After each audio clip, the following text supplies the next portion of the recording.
नए समय की नई जरूरत और इसी के साथ गिग इकोनॉमी जो गिग वर्कर्स को आगे बढ़ा रही है।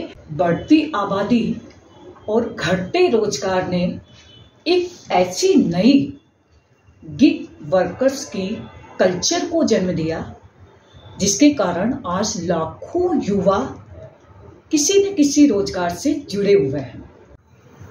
इसमें ऑनलाइन कनेक्टिविटी के माध्यम से कस्टमर और क्लाइंट दोनों ही कुछ खाना हो, कुछ मंगाना हो या कहीं आपको जाना हो, मतलब गिग वर्कर्स के माध्यम से हम वो फैसिलिटीज घर पे ले सकते हैं। गिग इकोनॉमी मतलब जहां सीमित समय के लिए रोजगार मिलता है, part time, temporary, online, work from home, और अगर हम कहें फ्रीलांस मतलब मनमौजी का, जहां जॉब मिलता हो। भारत से अनेक तरीके के प्लेटफॉर्म जुड़े हुए हैं। कई कंपनियां, e commerce markets, Ola, Uber, Swiggy, Zomato, urban companies, Blinkit, big basket और कहें पोर्टर, डजो और रैपिडो जैसी कंपनियों के माध्यम से कई युवा अपने कैरियर को बना रहे हैं और एक इनकम जनरेटिंग एक्टिविटी से जुड़े हुए हैं। भारत में जैसे जैसे ई कॉमर्स, टेक्नोलॉजी और मोबाइल का कारोबार बढ़ रहा है, वैसे ही होम डिलीवरी प्रोडक्ट के साथ साथ घर बैठे लोगों की डिमांड्स बढ़ रही हैं। ऐसे में गिग वर्कर्स के लिए बहुत ज़्यादा ऑप्शन खुल गए हैं।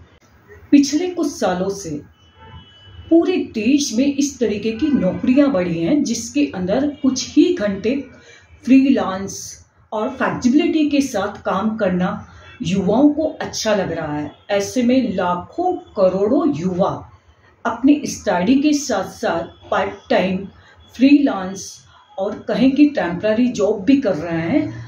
युवाओं को और हमारे देश की जनरेशन जेड बहुत ही ज़्यादा उनको ये पसंद आ रहा है, क्योंकि व्यापार का बढ़ता नया मॉडल और रोजगार का नया चेहरा है गिग इकोनॉमी।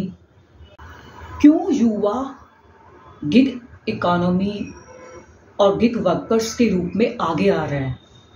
क्योंकि वर्क और लाइफ दोनों में बैलेंस कर सकते हैं, ये फ्रीलांस जॉब होता है। नए समय के इस उभरते परिदृश्य में कहीं स्किल्ड और अनस्किल्ड युवा, जिसमें बेटे और बेटियां शामिल हैं, ऐसे में गिग वर्कर्स के लिए एक नई स्पष्ट नीति बननी चाहिए, वेलफेयर बोर्ड बनना चाहिए, जिससे कि उनको सोशल और इकोनॉमिकली एक प्रोटेक्शन मिल सके। आज लाखों बेटियां जो गिग वर्कर्स के रूप में काम कर रही हैं, ऐसे में इसमें इनोवेशन होना चाहिए, नवाचार होना चाहिए, जिससे कि अर्थव्यवस्था पर इसका असर देखा जा सके। और अगर हम देखें तो गिग वर्कर्स का डे टू डे जिस तरीके से संख्या बढ़ रही है, ऐसे में गिग इकोनॉमी को नज़रअंदाज नहीं किया जा सकता। इसके रूल, रेगुलेशन और प्रोटेक्शन के एक्ट बनने चाहिए।